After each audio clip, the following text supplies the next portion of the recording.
Fala, meus irmãos, tudo bem? Tô falando baixinho porque agora as crianças já dormiram e eu tenho tempo para gravar o vídeo que eu combinei com os meus companheiros de grupo, tá bom? Então, obstáculos à adoração. Então, tô aqui como porta-voz do meu grupo, que é formado pela Amanda, o Marcelinho, a Ana, o Felipe e eu. E nós ficamos com o capítulo 9, que são os obstáculos à adoração. Eu vou procurar ser bem breve para não tomar o tempo de vocês, tá bom?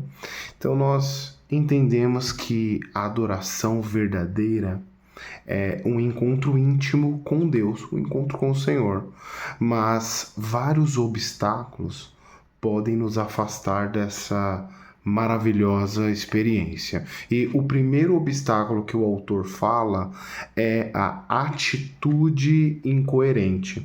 Então, basicamente, é a falta de amor, o ressentimento, a inveja, o orgulho que impedem a adoração. Você pode até ser um bom cantor, um bom orador, mas se estiver louvando, mas com problemas não resolvidos com os irmãos, será apenas uma adoração sem verdade. A Bíblia nos diz em Mateus capítulo 5, versículo 23, que nem a nossa oferta será aceita se antes nós não nos acertarmos uns com os outros. O texto também ele vai citar a história de Caim e de Abel e a rejeição tão conhecida da oferta de Caim. Alguns acreditam que essa rejeição foi causada por ser uma oferta vegetal e não uma oferta animal como a de Abel. Mas é interessante que logo na sequência Caim mata o seu irmão. Será que toda essa inveja brotou, iniciou apenas após as entregas das ofertas? Ou será que esta foi apenas a última gota para transbordar o copo cheio de inveja de Caim? Nós precisamos ser maduros e resolver as nossas questões antes de pôr a nossa mão no arado. Amém? O segundo ponto que o autor fala que é um obstáculo são as exterioridades e o tradicionalismo. Explico. Aqui o autor ele fala a respeito de determinados rituais muito tradicionais e que muitas vezes são únicos, os únicos aceitos, não dando a liberdade para que o Espírito se manifeste da maneira que ele quiser. Mas do que adianta ser tradicional, mas vazio e sem sinceridade? Isso é apenas hipocrisia. Eu achei interessante a frase que diz: o tradicionalismo pode se tornar um obstáculo quando prioriza rituais em detrimento do amor e da verdade que Deus deseja. Deus pode trabalhar tanto em um hino extremamente tradicional, que foi composto em 1650, quanto em um dos seus gemidos no secreto em que só Ele está te vendo. Né? O Senhor ele vê o nosso coração. Se a tradição é apenas uma rotina, ela é vazia e não serve de nada. E por falar em rotina, esse é o terceiro obstáculo que o autor cita. Ele nos dá alguns exemplos sobre relacionamentos que já caíram na rotina, né? E isso é um baita desafio. E no caso da igreja, da adoração, hábitos religiosos, mecânicos, sem reflexão, não agradam a Deus de maneira nenhuma. Eu que já estou há muitos anos no mercado de trabalho, eu tenho aprendido que tarefas rotineiras, tarefas operacionais, cada vez mais tem menos valor em comparação com as tarefas que demandam criatividade, que demandam estratégia e que demandam muito estudo. E se as empresas são tão exigentes assim, imagina o nosso Deus. A repetição mecânica dos cultos pode levar à perda do significado e da vitalidade na adoração. O porquê que nós fazemos isso? Como nós estamos fazendo isso?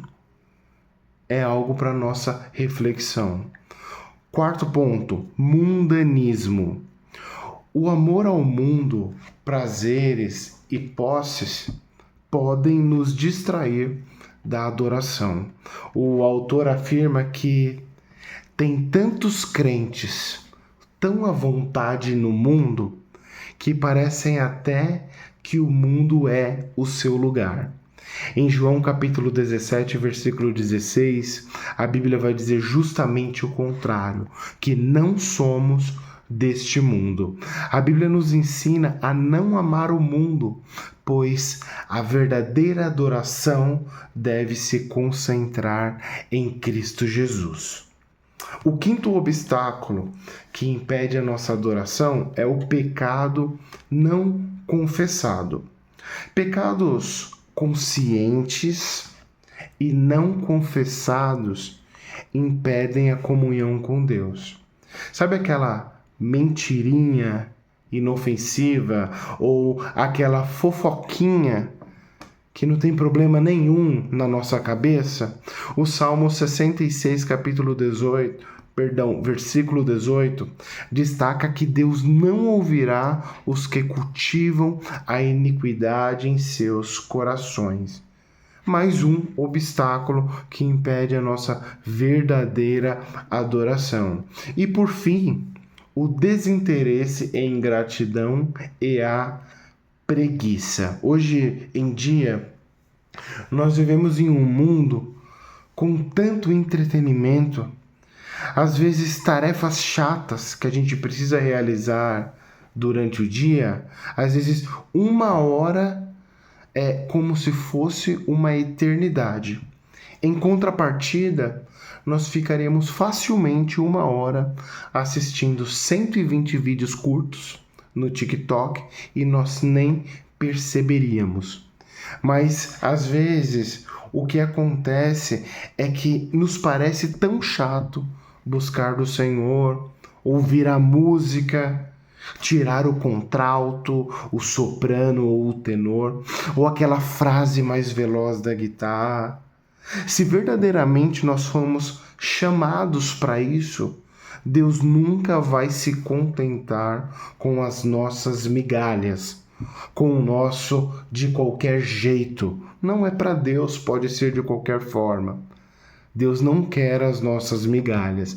E por fim, eu tenho aqui alguns passos importantes para nós superarmos esses desafios, como o arrependimento e a sinceridade, a renovação espiritual, priorizar a palavra de Deus.